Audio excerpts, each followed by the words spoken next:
Hey, Joey. Whoa, what you playing? Oh, hi Alan. I'm just playing Yoshi's Woolly World. Isn't that game that came out like 9 years ago on the Wii U? Yes, but it's since been ported to the Nintendo Switch. What are you talking about? The game got re-released on Switch a few years ago. Don't you remember? Do you know what you're playing? Are you serious, Alan? Look, I'm playing on a What is Alan, do you... Where did you go? Alan? Alan? Huh. I guess it didn't come out on Switch. Yoshi's Woolly World deserved better. Here is a charming game starring Mario's second favorite form of transportation, sporting a colorful art style, creative level design, and a soundtrack that doesn't rupture your eardrums like Yoshi's New Islands. This game should have gone down as an instant classic, but as time passed, Nintendo seemed to forget about it. Even though 90% of the Wii U's library got ported over to Switch, Yoshi's Woolly World was left behind. Why is this? Did Nintendo think it wouldn't make financial sense? Did they not want it to take attention from Yoshi's Crafted World? Did all the yarn amiibo burn in a factory fire? I want answers, dang it! We could speculate all day as to why this game didn't make it to Switch. Hopefully yet, but right now, I want to talk about the game itself, because I just recently beat it for the first time. Even still, I've always been a part of the YWWDF, the Yoshi's Woolly World Defense Force, as I found it to be seriously overlooked. Plus, it gave me an excuse to play my Wii U again. I love this stupid thing. The game was first revealed without a title in January 2013 during a Nintendo Direct as the newest project from developer Goodfeel, known for Kirby's Epic Yarn. I don't know how they thought to make Kirby out of yarn, but by God it worked because this game is amazing, it's so good, and they decided to give Yoshi the same treatment. After this initial tease, we wouldn't see the game again until E3 2014, where it was revealed as Yoshi's Woolly World. Here the graphics were much better and the gameplay was more in line with the final product, but at the cost of wireframe Yoshi, rest in peace. Although the game looked close to being done, we would see it again at E3 2015, where they focused on the adorable Yarn Yoshi amiibo and the designer Emi Watanabe. And then the game was finally released that year, first in Europe and Australia in June, then Japan in July, and North America in October. Why? I don't get this release strategy. It's wild to see how different Nintendo was during the slump of the Wii U era. If Woolly World was a Switch game, it would have been revealed in a Direct and released 4 months later. But here they showed off early gameplay and reminded us it existed for the next 2 years. What a crazy long time. Although, now that I think about it, the sequel, Yoshi's Crafted World, was revealed in June 2017 without a title, then showed off again in September 2018 with a title, and then released in March 2019. I guess history is sometimes doomed to repeat itself. Even though I wasn't that excited about Yoshi's Woolly World, I bought it on a whim at the Dimple Records by my work. Yeah, Dimple Records of all places. I think I just wanted the pack-in Yarn Yoshi amiibo more than anything. Look at that. Cuteness yarnified. Then I played the game and found out it was pretty great. It was kind of like Yoshi's Island, only made of yarn and without annoying babies to take care of. I enjoyed going through each stage, looking for collectibles and watching areas transform through the magic of yarn. As much as I loved it, I admittedly only got to the second world before moving on to other things, like my review copy of Fallout 4. Yeah, I used to be cool. I've barely revisited Woolly World since then. It wasn't until I decided to make this video that I played it to completion. And you know what? It was even better than I remembered it, making me wonder even more why it didn't come to Switch. In this game, the Yoshis are living in harmony until Comic shows up to crash their party, saying he needs to turn them all into yarn. Thanks! Okay, we're just getting right to it. Gotta admire the directness. He then turns all of them into bundles of yarn, only for getting a green and red Yoshi. Wait a minute. Now it's up to this dynamic duo to save their friends who've been spread across 6 different worlds. If you're going solo, you can play as either, but there's a co-op mode that looks pretty fun from what I've seen in trailers. I'd lie and say I couldn't play co-op because I have no friends, but I'm honestly just too impatient to play with others.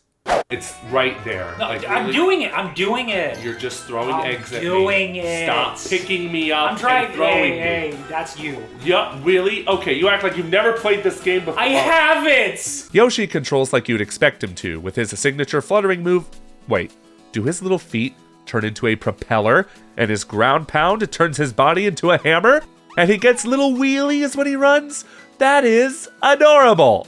Even without the yarn, Yoshi is no stranger to turning into objects, and some levels in Woolly World have segments where he transforms into motorbikes, umbrellas, and Big Yoshi.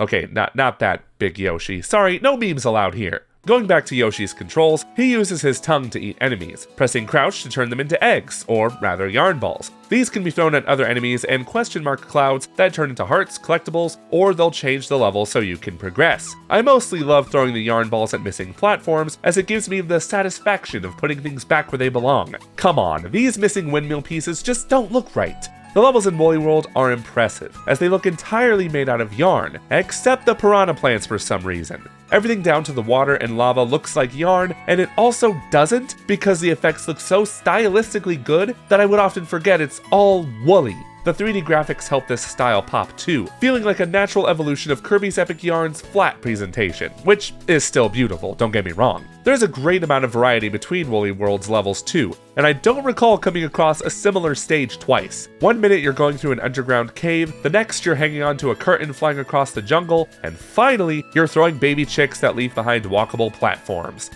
After you kill their mother. What I like most about Yoshi's Woolly World is its focus on collectibles, of which there are 3 types in each stage. 5 Wonder Wool, 5 Smiley Flowers, and 20 stamp patches hidden within the jewels. And they're useless because Miiverse is gone. We did not know how good we had it. Sure, you can finish the game without picking up any collectible, but where's the fun in that? I love it when 2D platformers give me extra goodies to find, and that's what Woolly World is all about, searching every possible nook and cranny for them. And while discovering them is a reward in and of itself, they do unlock other items. Collecting 5 Wonder Wool, for example, gives you another Yoshi to play as, even though I mainly stuck with the classic green color. If you scan an amiibo, you get a skin based on said amiibo, like Mario, Link, Samus, and Sonic. Yeah, that's still kind of weird to me. Going back to the other collectibles, getting every Smiley Flower in a world unlocks its special stage. I was only able to get the first one, and that's all I could handle. Good lord, this was tough. One of the common complaints I've heard about Woolly World is that it's too easy, and I get it, there's no game over screen, but whoever said this has clearly never had this happen to them.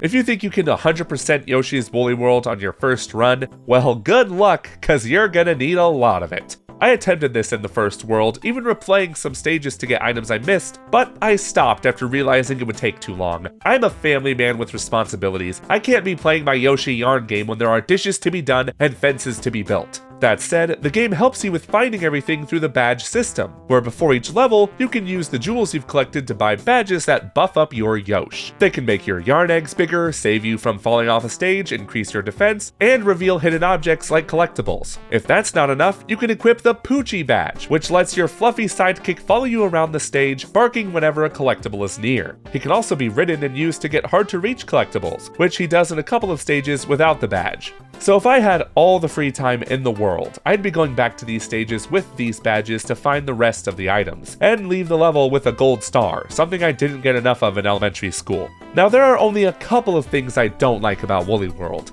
First, the checkpoint placement can be frustrating at times. When I'm carefully trying to get all the items in a section, I can fall and be sent back 5 minutes ago to the last checkpoint. Then there are the non-linear stages with confusing checkpoint placements. Sometimes I'd get to them sooner than the game intended, which meant that one wrong move could send me almost back to the beginning. And I can already hear some of you yelling skill issue at me, and you know what?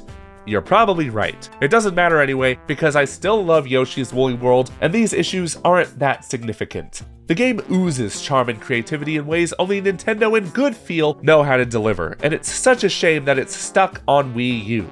Except it's not, because in early 2017 it received a 3DS version, Poochy in Yoshi's Woolly World.